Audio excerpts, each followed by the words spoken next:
Hello YouTube, the AOE gods are back. Lann and Reynn, World of Final Fantasy Twins. Great game, by the way. Play it if you haven't. It looks kind of goofy, but it's actually really funny.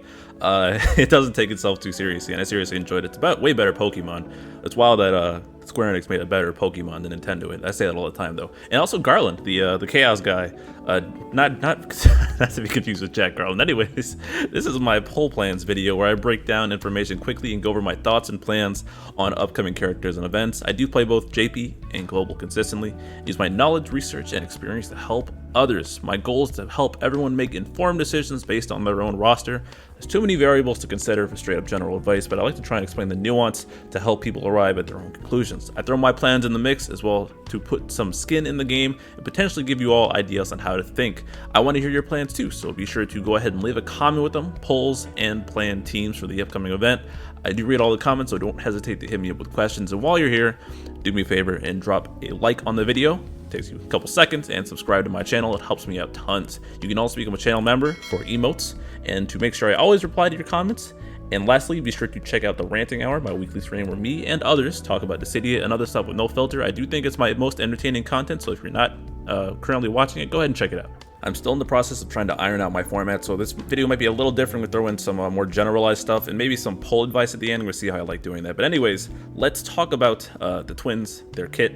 Their role is a damage dealer, raw damage, and they are specifically AOE damage dealers, 2 or more targets. They are actively hurting if they're not fighting 2 or more targets as well. All of their skills do 100% AOE damage, provided they have the Mirage buffs up, which is actually a very cool nod back to their game. They get plus versions of their skills, and the reworked versions now give them double AOE HP attacks. Additionally, their skill 1 now becomes an instant break. Their new LD amplifies their damage even further by bringing a triple 100% AOE move that if there are 2 or more targets provided you have the LD boards, it triggers twice. So that is a 6 AOE 100% pre-equals HP, which is pretty insane damage. It drops their EX debuff, which imperils the enemy and makes them weak to fire, ice, thunder, water, and earth. Additionally, if you have their LD boards, they actually start the quest with this debuff active, so you're always hitting weakness off the bat. And the new buff they get that also comes with quest start, provided you have LD boards, gives them offensive stats up, attack, overflow, elemental weakness damage up, and HP damage up based on the number of enemies. So if the twins are fighting 3 enemies, they get a personal 30% HP damage up. Lastly, they get a free skill after using LD, so they're much more able to skill spam and go nuts. Their BT is also consistent in scaling on the number of enemies. The offensive stats you get out of the BT are overflow, brave damage up, HP damage up, and HP damage cap up, which is pretty rare. If they are green, they get more overflow, which is actually pretty important for them because since they're full AoE attacks, they appreciate the overflow if they're capping especially, and they also get more HP damage cap, which can be very effective. This is a really competitive BT effect, and they actually beat Yuna in terms of HP cap up versus 3 targets, provided they're green.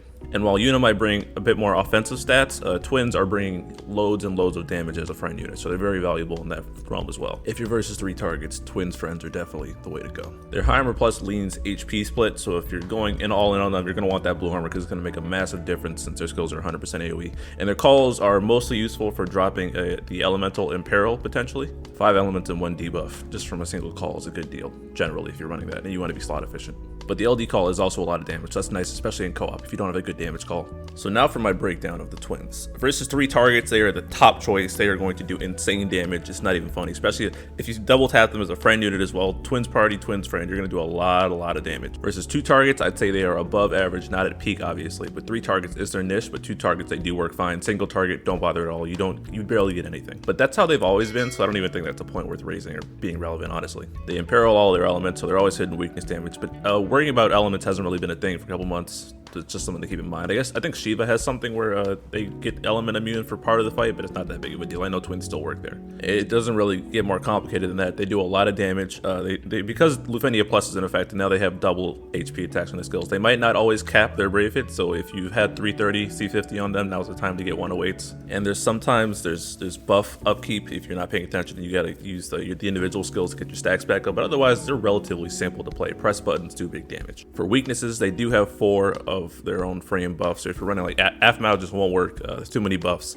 Other people that rely on too many. You might run out of buff space is what I'm trying to say. And while they are insane versus 3 target fights are not the norm. 2 target fights are. So they are above average, especially as a BT DPS on those teams, but they're not going to be at their peak most of the time. And if you need them to hit a specific element for some reason, all their skills are elemental except for their LD and HP attack, so they're not going to be able to hit element orbs. Ultimately, I'm kind of reaching to show some downsides just because they're so straightforward, but just some things to keep in mind. Oh, and one big weakness for the twins is, again, they are quite lackluster without BT+.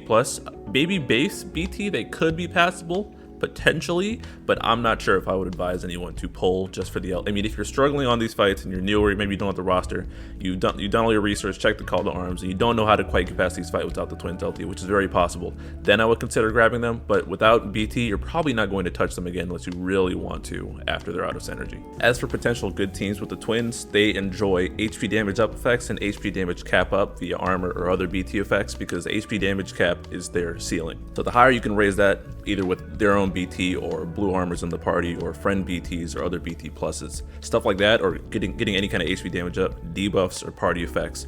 Kate Sith might be a good example because he's got 30%. 20% is passable too. Anything that will make them hit their HP cap, and if they are hitting their HP cap, you want to raise it.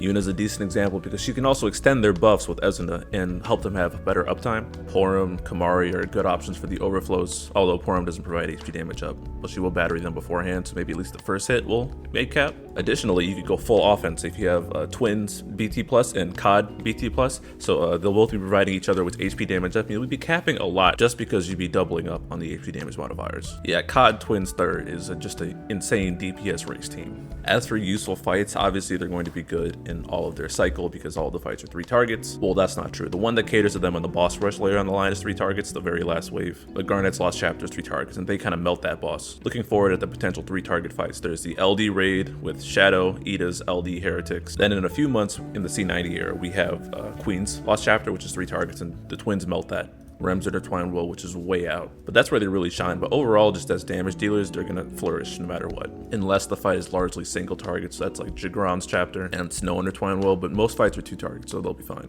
Now let's talk about Garland. Chaos.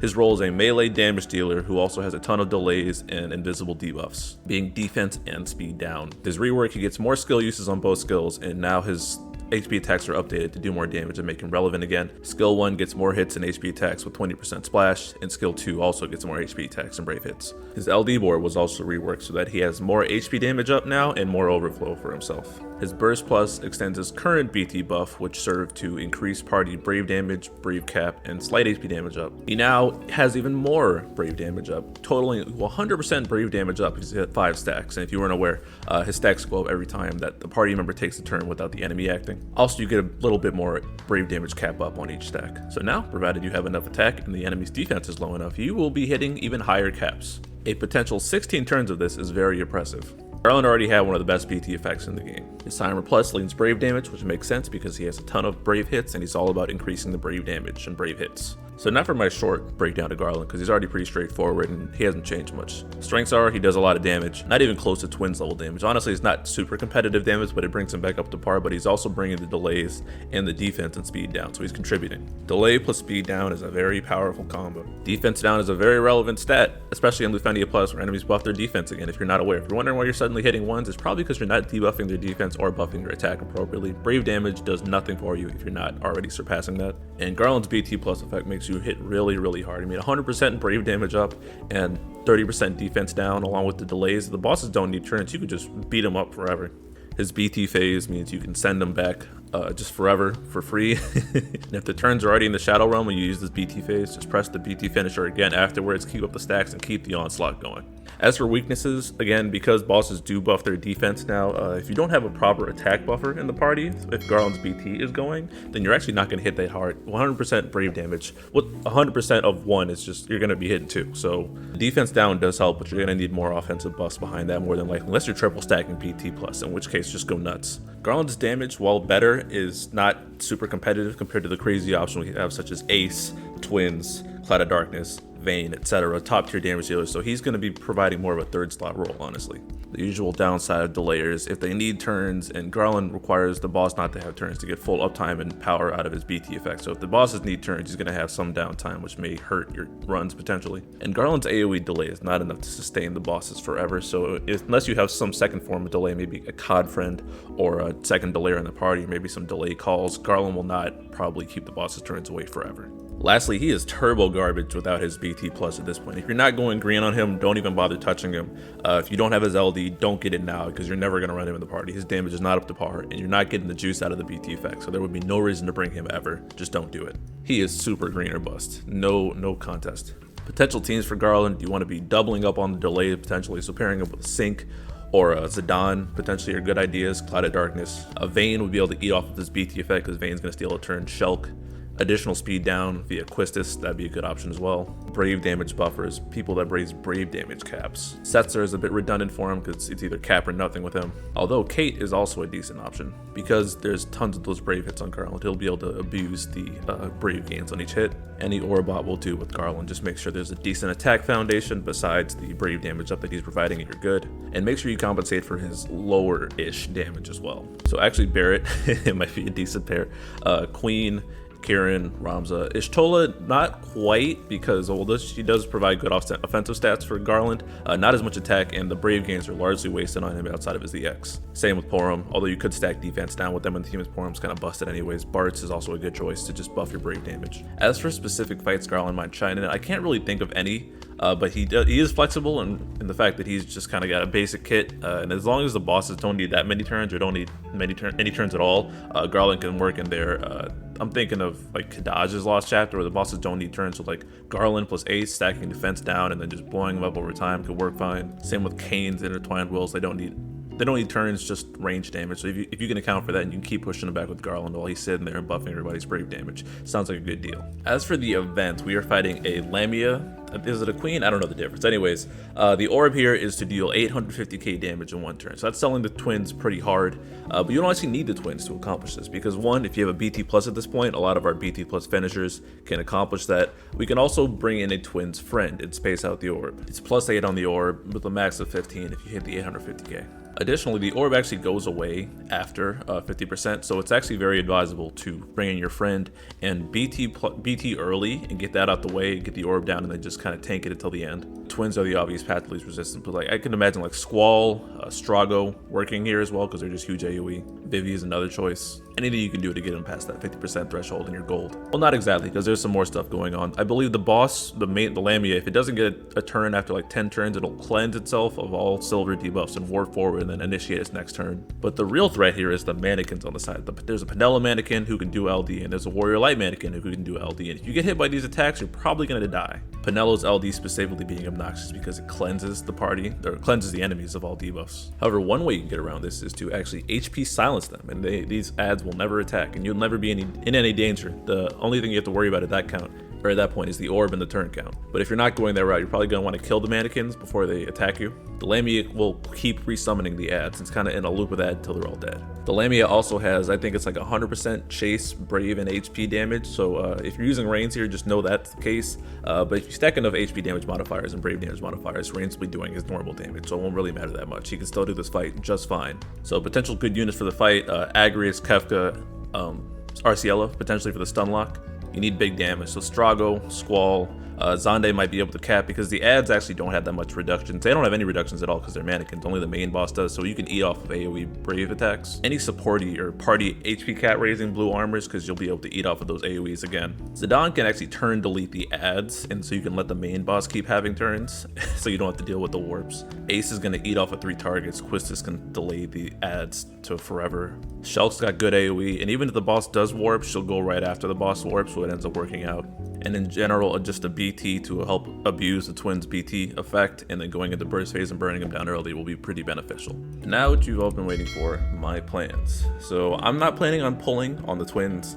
I had them in JP, LD only, and I used them in the boss rush and in this event, and I probably didn't need to use them in either. So I didn't get their BT, and I didn't feel the need to use them after the fact. I thought they were pretty lackluster. LD only, maybe as a call occasionally, but probably not.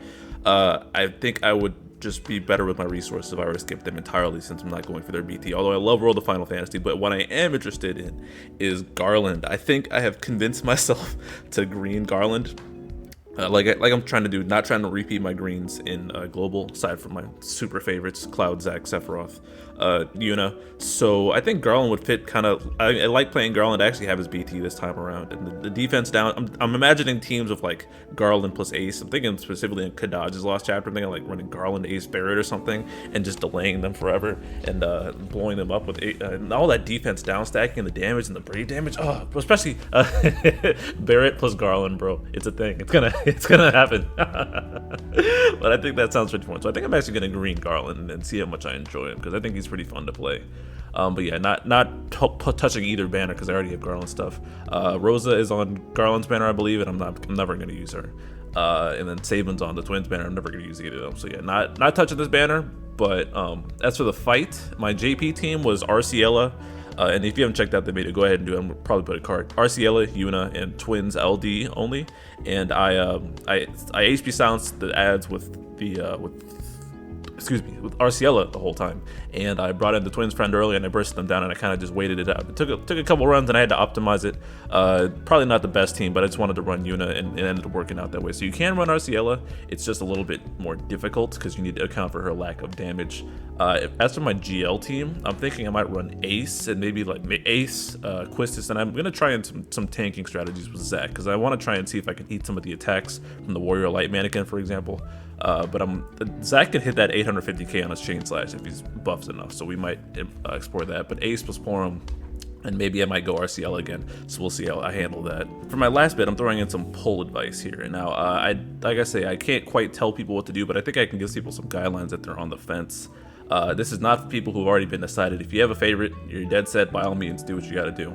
But maybe take some of these things into consideration. As always though, try to beat the fight without pulling, leverage the call to arms and Discord to smooth out any gaps in your play to potentially save yourself some resources down the line for something you really want. If you don't already have Garland, I probably wouldn't go for him at this point, especially gambling on the BT at this point is not a very good investment. Because LD only Garland is not worth it. Rosa's not worth grabbing right now either, honestly, because she's a mid support, and she's not going to be comparing to some of the people that are coming down the line. She's already got power creep settling in on her. So the main focus, I'd say, is to advise on the Twins banner. Now, if you can't beat the fight, if you're newer, you're lacking in AOE damage, Twins is a potentially good idea. These upcoming banners are all really good, and you could potentially get their burst along the line, and they can provide you with a very strong DPS. So if you're lacking in AOE damage, I'd say Twins are probably a good idea. But a lot of people, if you're a veteran, especially like me, probably has some form of AOE damage that's sufficient enough to get you through these fights. Drago or Squall, while older than them, can potentially fill that same role, so consider that as well. But yeah, if you have that role covered, maybe like Ace as a BT DPS, especially because he's magic too, I think you could probably be safe enough passing on Twins. Plus the Twins are 2 weeks energy at the same time, so that might help you get through some challenges and help you, because they are good in all the fights in the cycle, especially boss rush. If you're lacking in roster, they'll give you the synergy bonus and be able to easily hit the orb on the boss rush as well. Okay, that's all I had to say. This video ran a bit long. I think I talked a bit too much, so I'm going to try and trim it down later down the line. Still working on getting things in here I want to say and not rambling as much, but it is what it is. Be sure to leave me feedback, and on your way out, be sure to like the video if you haven't already, subscribe. Let me know your plans in the comments. I hope I was a bit more informative, trying to give a bit more advice, because I know there's some newer, I underestimate the fact that there are newer players and people who may not have as much perspective, and I make assumptions around people who've been playing the game a little bit longer, so I try to be more all-encompassing. I don't know the word for it, but I'm rambling again, so I'm gonna cut it here. I'll catch you guys later. Good luck on your polls, etc. Peace.